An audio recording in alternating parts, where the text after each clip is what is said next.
लोकतंत्र पर व्यर्थ का विमर्श।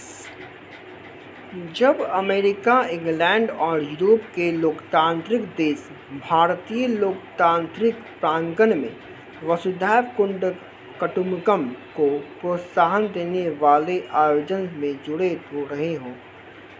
रहे हों और भारत को G20 की अध्यक्षता प्रदान कर उसकी लोकतांत्रिक नेतृत्व क्षमता स्वीकार कर रहे हों, तब राहुल गांधी ने विदेशी धरती पर भारतीय लोकतंत्र को लेकर सवाल उठाया।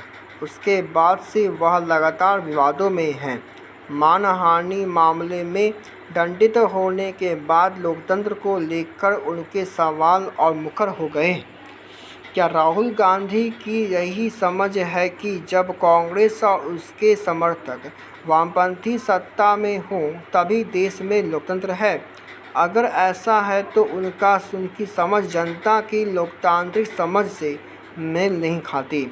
स्वतंत्रता के बाद अनेक विद्वानों ने अपने विमर्श में गरीबी, अशिक्षा और पिछड़ेपन को आधार बनाकर भारतीय लोकतंत्र पर सवाल उठाया। आपातकाल ने उस संदेह को बढ़ाया। पिछली सदी के अंतिम दशक में उदारीकरण, निजीकरण, वैश्वीकरण के समय विमर्श पर कहा गया कि लेवल प्लेइंग फील्ड यानी एक समान अवसर होने से भारत आर्थिक साम्राज्यवाद का बंधक बन जाएगा। ऐसा कुछ हुआ क्या? जब भी भारतीय लोकतंत्र और दृढ़ हुआ, उदारीकरण, निजीकरण और वैश्वीकरण से भारतीय अर्थव्यवस्था और मजबूत हुई। कहीं भारतीय लोकतंत्र को कटघरे में खड़ा करना बाह्य शक्तियों द्वारा प्रायोजित तो नहीं?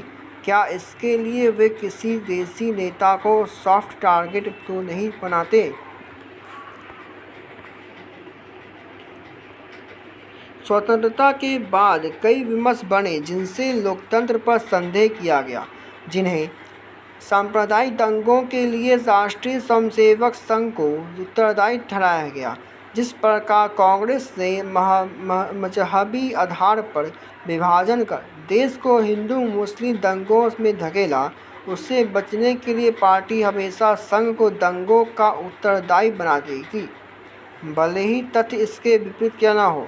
स्वयं को मुस्लिमों का हितैषी बता उनके मत के लिए कांग्रेसी हमेशा उन्हीं का पक्ष लेते, चाहे गलती किसी पक्ष की हो। दूसरा विमर्श यह था कि भारत में मुस्लिम असुरक्षित हैं।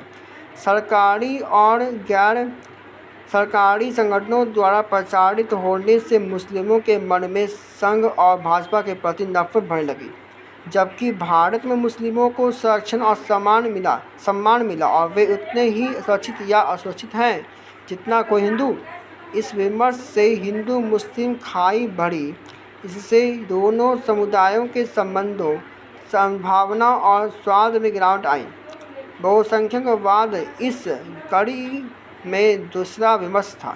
इसमें गढ़ा गया कि हिंदू बहुसंख्यक है और अल्पसंख्यकों की उपेक्षा कर देश का शासन चलाना चाहते हैं।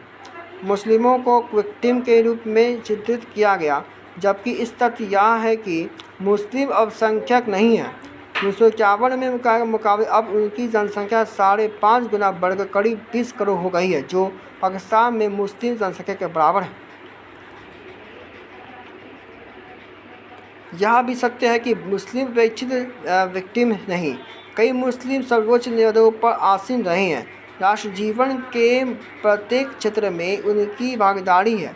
उत्तर प्रदेश, बंगाल, केरल के अलावा कई राज्यों में से वे उतने संख्या में होकर निर्णायक हो गए हैं, जिससे नगरीय निकायों में उन्हें अपनी जनसंख्या के अनुपात से ज़्यादा प्रतिनिधित्व प्राप्त हो रहा है।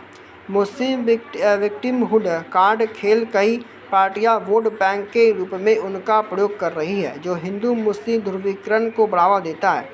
ऐसे विमर्शों से इस्लामिक आतंकी संगठनों को मुस्लिमों को बरगलाने और उन्हें राष्ट्र विरोधी गतिविधियों में संलिप्त करने का आधार मिल जाता है।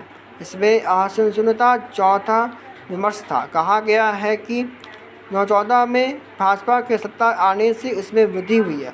इसके विपरीत भाजपा ने मुस्लिमों के प्रति समावेशी दृष्टिकोण अपनाकर विकास में उन्हें असमानता देकर सांप्रदायिक दंगों पर नियंत्रण कर मुस्लिम महिलाओं को 3 तलाक जैसी समस्या का समाधान कर मुस्लिम वर्ग के विश्वास जीता है, जो जन्म देशों में व्यक्त की जो जनता देशों में व्यक्त हो रहा है।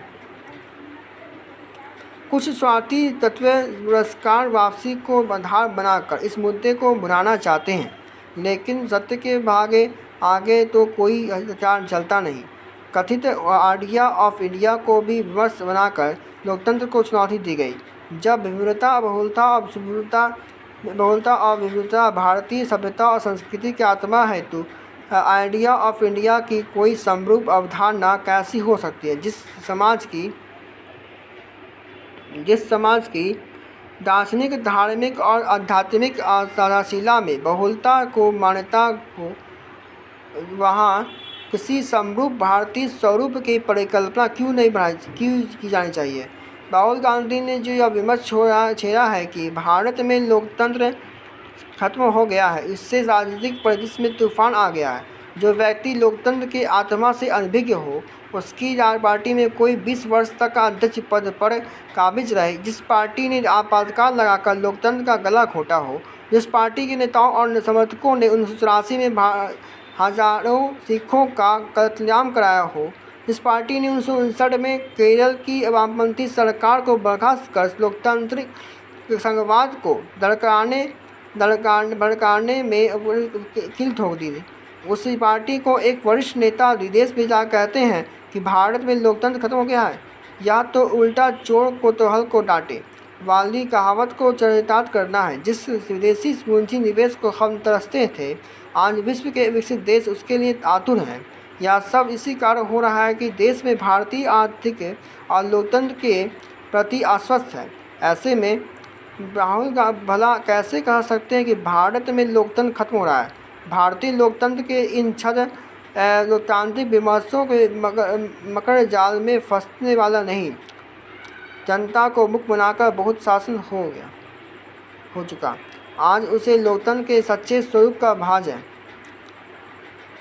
हमें जनता के समझ उसकी निष्पक्षता जनादेश का सम्मान करना चाहिए।